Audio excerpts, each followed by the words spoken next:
महाराज जी, मेरा ये सवाल था, ये कुदेव होते हैं या दूसरे देवी देवता जो आते हैं किसी किसी आदमियों को, तो उन पे कितना अपन को विश्वास करना चाहिए?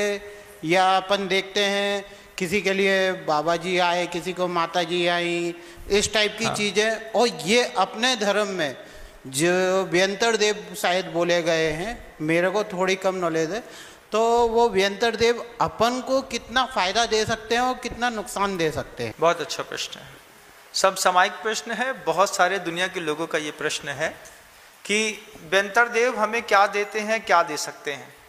निश्चित मानिएगा, भूत और पिशाच जाति के देवों का ही अभी इस सृष्टि पर आना जाना होता है ना। 10 प्रकार के जो देव रहते हैं उसमें सिर्फ भूत और पिशाच जाति के देव आते हैं, लेकिन वो भूत और पिशाच जाति के देव भी शापानुग्रह शक्ति को लेकर के आते हैं। जो भी देव आते हैं उन देवों में श्राप देने की और अनुग्रह करने की शक्तियां होती हैं। वे सम्यक दृष्टि भी होते हैं और मिथ्या दृष्टि भी होते हैं। मतलब जैन मत की मान्यता वाले देव भी होते हैं और अन्य मत की मानना वाले भी देव होते हैं। जैसे आपके यहाँ एक शासन देविका पद्मावती बहुत पूजी जाती है, तो सिर्फ जैन शासन में पद्मावती है ऐसा नहीं, अन्य मतों में भी पद्मावती का अपने आप में एक स्वरूप है। तो कई पद्मावतियां हैं जो मिथ्या दृष्टि देवी देवताओं की आराध्य देविका है, और जैन शासन की भी देवी का नाम, रक्षक देवी का नाम एक पद्मावती है। इसमें सम्यक मिथ्या दोनों में हो सकता है। मान लीजिए आपके पास कोई भूत या पिशाच जाति का देव आकर के आपके ऊपर मंदिर में मान लीजिए बैठा हुआ है, वो प्रभु की भक्ति कर रहा है, आप भी प्रभु की भक्ति कर रहे हैं। अब उसका भी चतुर्थ गुण स्थान है, आपका भी चतुर्थ गुण स्थान है। आपकी भक्ति को देख करके वो आपके ऊपर देख करके आकृष्ट हो सकता है। ये उसी प्रतिमा की पूजा करता है जिस प्रतिमा को मैं अपना समझता हूं, तो वो आपको साधर्मी समझ करके आपके ऊपर अनुग्रह कर सकता है, इसमें कोई आपत्ति की बात नहीं है। और आप जब मंदिर इत्यादि में जाकर के मान लीजिए कोई दुर्व्यवहार कर रहे हैं, कोई पाप कर रहे हैं, कोई अशुद्धि फैला रहे हैं, तो वो भूत और पिशाच जाति के जो देव होते हैं वो वहां पर रह करके आपको श्राप भी दे सकते हैं, आपको परेशान कर सकते हैं, विक्षिप्त कर सकते हैं, आपके साथ कौतुक कर सकते हैं। ये दोनों चीजें शापानुग्रह शक्ति हर व्यंतर भवनत्री के देवों के पास रहती है। भूत पिशाच जाति के जो देव यहाँ पर आते हैं, हम सब के बीच में रहते हैं, नाम उनका भले भूत और पिशाच हो, लेकिन जो भूत और पिशाच की आपके यहाँ कल्पना है, उस कल्पना से वो देव बिल्कुल अलग होते हैं। सर्वांग सुंदर होते हैं, महर्दिक रिद्धिधारी होते हैं, अच्छे शक्ति संपन्न होते हैं, सम्यक दृष्टि भी होते हैं और शापानुग्रह शक्ति के साथ समर्थ भी होते हैं। आप अपने भगवान की भक्ति करिए, आपके भगवान की भक्ति को देख करके अगर उन्हें लगेगा कुछ आपका उसका ऋणानुबंध होगा, तो वो निश्चित आपके ऊपर शाप या अनुग्रह का कोई काम कर सकता है। एक बात और कहना चाहता हूँ कि जैसे बहुत सारे मतों में, अपने जैन मतों में भी साधु परमेष्ठी भी कई होते हैं जो उनकी प्रभावना करते हैं, उनकी पूजा इत्यादि के लिए रात में आकर के बैठ जाते हैं। इतनी सब की कोई जरूरत नहीं है, क्योंकि पार्श्वनाथ भगवान की रक्षक देवी और देव जो हैं पद्मावती और धर्मेंद्र, वे दोनों, उनका प्रभु पार्श्वनाथ भगवान से कोई ऋणानुबंध है। कोई ऋणानुबंध के तहत पूर्व हमें कभी आपने हमको बचाया था, इसलिए हम आपको आज बचाने चले आए, तो उनने उनके ऊपर कृपा करी, उनने एक दूसरे को सहारा दिया, रक्षा करी, पूर्व का ऋणानुबंध था। लेकिन अगर हम सोचते हैं कि हम पद्मावती माता को चोला चढ़ा देंगे, हम पद्मावती माता की अच्छी पूजा करेंगे, तो शासन देवी देवताओं की अर्घ चढ़ा करके पूजा करेंगे, सारी भक्ति करेंगे, परिक्रमा लगाएंगे, उनका उपवास करेंगे, तो माँ हमारे ऊपर प्रसन्न हो जाएगी। नितांत भ्रम है, नितांत भ्रम। ये शुद्ध भ्रम है कि हम अगर मान लीजिए शासन देवी देवताओं की खूब सेवा अर्चना पूजा इत्यादि करेंगे तो वे देव हमारे ऊपर प्रसन्न होकर के हमारे ऊपर कृपा करेंगे।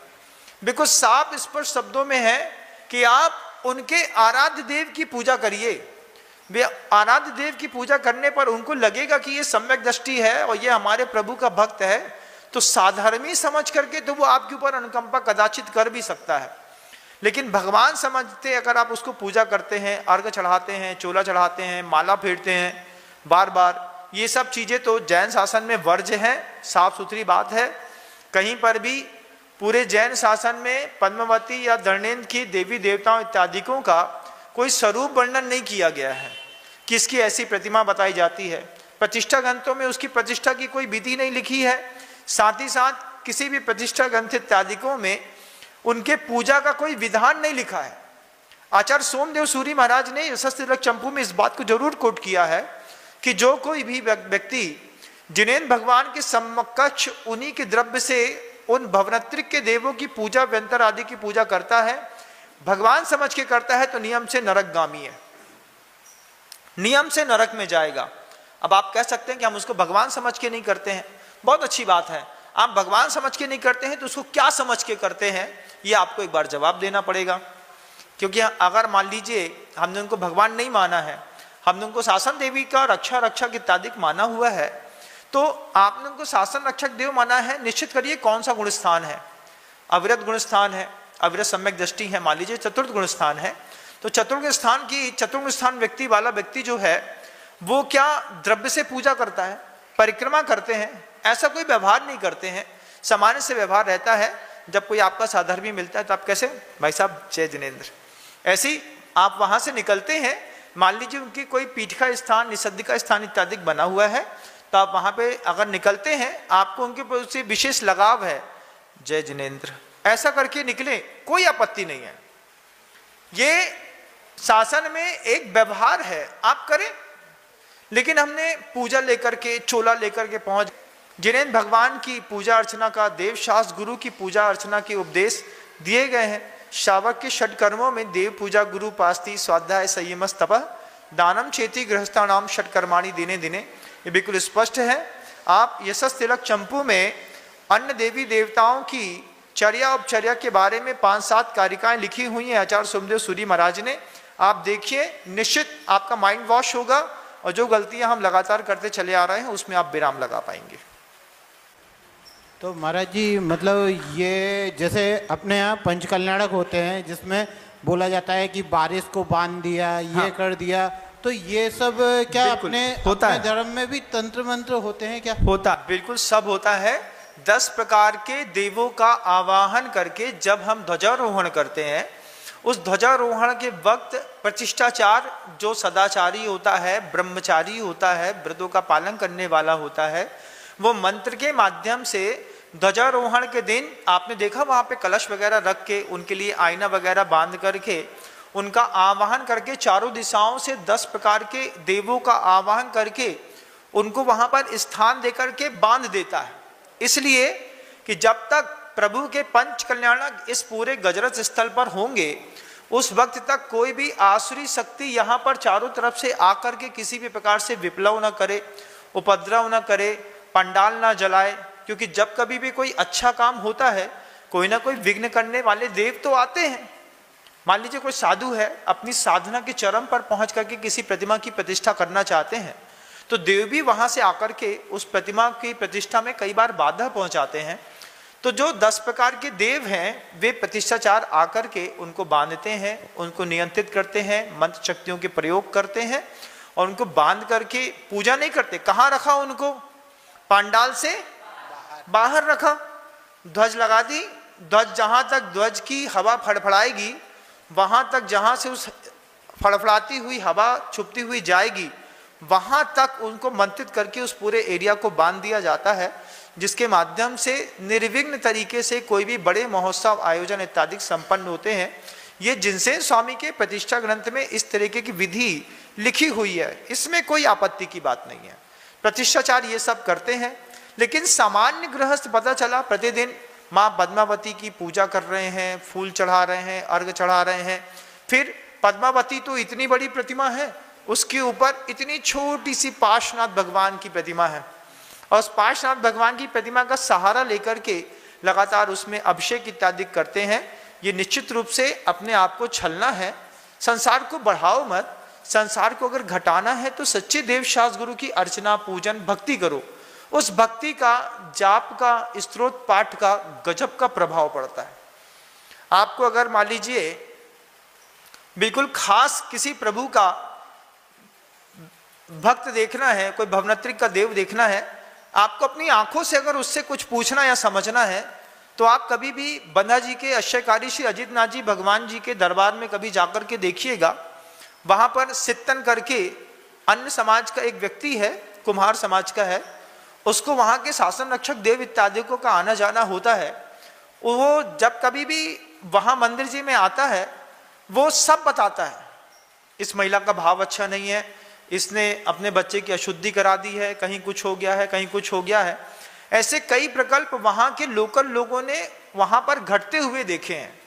उसके पास श्राप शक्ति तो नहीं देता, लेकिन अनुग्रह शक्ति बहुत है, और विशेष अवसरों पर बंधा जी की महिमा पूरा विश्व जानता है। आप जाके खुद अपने आंख से देखें।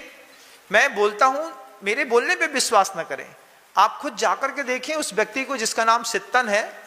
आप पता करेंगे तो आपको पता चल जाएगा। पूछेगा सोई सित्तन है क्या यहाँ पे, जिसको यहाँ के देव आते हैं। वो आपको देखेगा, अगर उसको लगेगा कि बात करना है, तो वो देव तुरंत आकर के आपके अनुग्रह करने में सहाय हो जाता है। और पूरा विश्व इस बात को पिछले साल से 1.5 साल से इस बात को देख रहा है। लेकिन उसकी पूजा इत्यादि नहीं करना, उसकी प्रतिष्ठा इत्यादि के माध्यम से बार बार जय जयकार नहीं करना। जय जयकार हमको जिनेंद्र भगवान की करनी है। वहां पर भी वो वही कहता है कि हमारे प्रभु के नाम की माला फेरो, हमारे प्रभु की भक्ति करो, हमारे प्रभु जी का अभिषेक करो, हमारे प्रभु जी के यहाँ पर आकर के स्तोत्र पाठ करो, हमारे प्रभु जी का विधान करो, तुम्हारा सब भला होगा। वो खुद इस बात को कहता है कि जो भी करो हमारे प्रभु जी का करो, हमारा कुछ मत करो। बिल्कुल स्पष्ट अपनी आंखों से आप जाकर के देखिए और अपनी धारणाओं को सुधारे, तो विश्व को एक नया आयाम मिलेगा, मिलना चाहिए। और शासन देवी देवता है तो है, उनको नकारा तो नहीं जा सकता। आगम ग्रंथों में उनका वर्णन है। भवनत्रिक के देव हैं, उद्लोक के देव हैं, नागलोक के स्वामी हैं, धर्णेन्द्र हैं, भूतानंद हैं, लेकिन उनकी पूजा इत्यादि करके हम कुछ प्राप्त नहीं कर पाएंगे। पार्श्वनाथ भगवान का धर्णेन्द्र पद्मावती के साथ ऋणानुबंध था। उस ऋणानुबंध के तहत एक दूसरे की उन्होंने सेवा या फिर कोई रक्षा इत्यादि की है, लेकिन हमारा उनका कोई ऋणानुबंध नहीं। अपने हाथ दिल में रख करके बोलो, कभी कोई ऐसा काम किया हो कि कोई देव तुमको बचाने आएगा? ऐसा आपने कुछ किया ही नहीं है, लेकिन अभी करिए। अच्छे सच्चे देव, सच्चे सास, सच्चे गुरु की खूब भक्ति करिए।